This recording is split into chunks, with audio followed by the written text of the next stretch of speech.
Touché au cœur. Chapitre 1 prologue. Je m'appelle Alix Stevens, j'habite dans un petit appartement au 3e étage avec ma maman dans un immeuble de 15 étages dans le centre-ville de Manhattan. Aujourd'hui, nous sommes le 10 juillet et c'est mon anniversaire. Pour cette occasion, ma meilleure amie, l'excentrique Marina, m'emmène dans une nouvelle boîte de nuit qui vient d'ouvrir récemment. Personnellement, je ne suis pas habituée à ce genre de sortie. Ma mère et Marina me reprochent sans cesse de rester enfermée dans ma chambre à dessiner.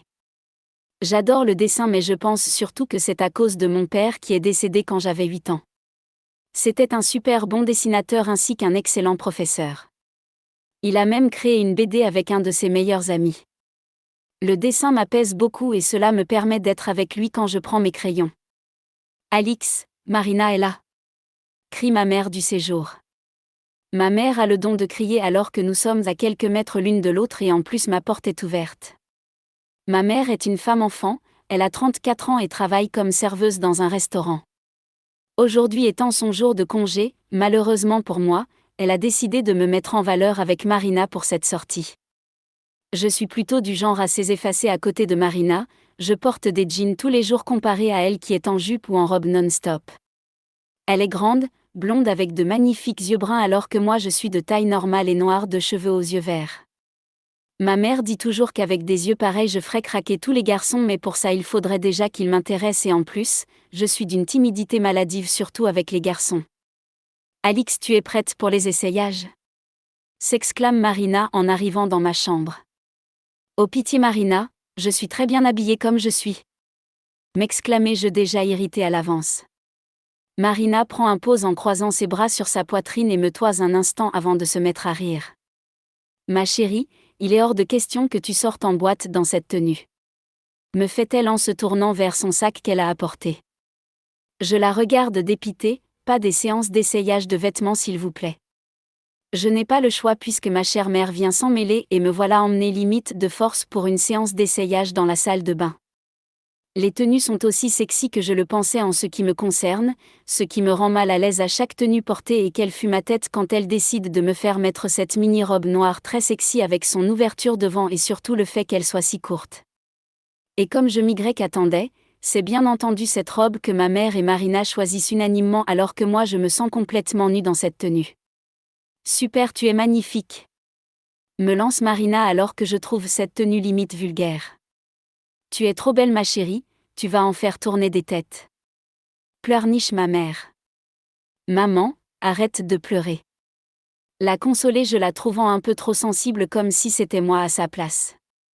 J'esquisse un sourire alors que Marina attrape nos sacs et m'entraîne vers la porte en direction de ma nouvelle vie pour mes 17 ans. Derek. Je gare la moto devant le bar The Dead Rabbit où je dois rejoindre mes meilleurs amis. Aujourd'hui pas de course pour moi en ville, j'ai promis à mon meilleur ami de l'accompagner dans cette nouvelle boîte de nuit. Il me tanne tellement que j'en cauchemardais même la nuit. Je rentre dans le bar et comme d'habitude, Hayden et Félicie sont à notre table attitrée. Nous avons la même table depuis le lycée, je crois même que Hayden a écrit nos noms en dessous quand on a eu fini le lycée. Derek. S'écrie Félicie en me voyant arriver vers la table. Salut. Je vois que vous êtes déjà bien lancés. Leur fais-je en m'asseyant. C'est les vacances mec, il faut qu'on en profite. S'exclame Hayden. Ne m'en parle pas.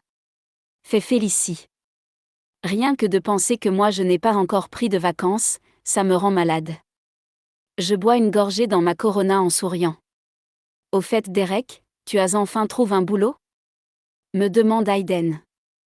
Ouais, un boulot peinard. Vous serez surpris en l'apprenant mais vous ne le saurez que quand je serai sur place. Félicie et Hayden me regardent interrogatifs mais ils savent bien que je ne cracherai pas le morceau. Derek. S'exclame une voix sulfureuse derrière moi. Une blonde que j'ai déjà vue quelque part vient s'asseoir près de moi et m'embrasse goulûment alors que personnellement je ne me souviens pas d'elle. C'est le problème avec moi, j'aime faire plaisir aux femmes mais j'ai du mal à me souvenir de celles que j'ai rencontrées. Il faut dire que l'alcool n'aide pas et encore moins l'euphorie après une course de moto. La fille se décolle enfin de moi et je vois le regard de Félicie posé sur moi et je lui souris narquoisement en passant ma langue sur ma lèvre. Je considère Félicie comme ma sœur, elle est super sexy, grande brune aux yeux bruns avec un caractère équivalent au mien, et c'est une fan de course de voiture comme moi avec ma moto. On a du mal à croire en la voyant qu'elle a fait des études d'avocate. Son regard totalement noir posé sur la fille l'a fait se sentir si mal à l'aise qu'elle décide d'elle-même de nous laisser, ce qui fait rire Hayden. Hayden, quant à lui, est le genre de mec à draguer les filles sans pour autant aller au bout des choses.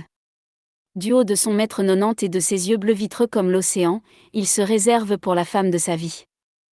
Il est vraiment à l'opposé de moi et Félicie qui profitons de la nôtre. Après tout, on ne vit qu'une fois.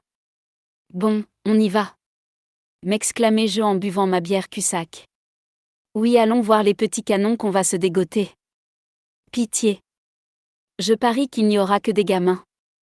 Nous fait Félicie pour bien nous plomber. Mais en ce qui me concerne, j'ai bien l'intention de m'amuser ce soir.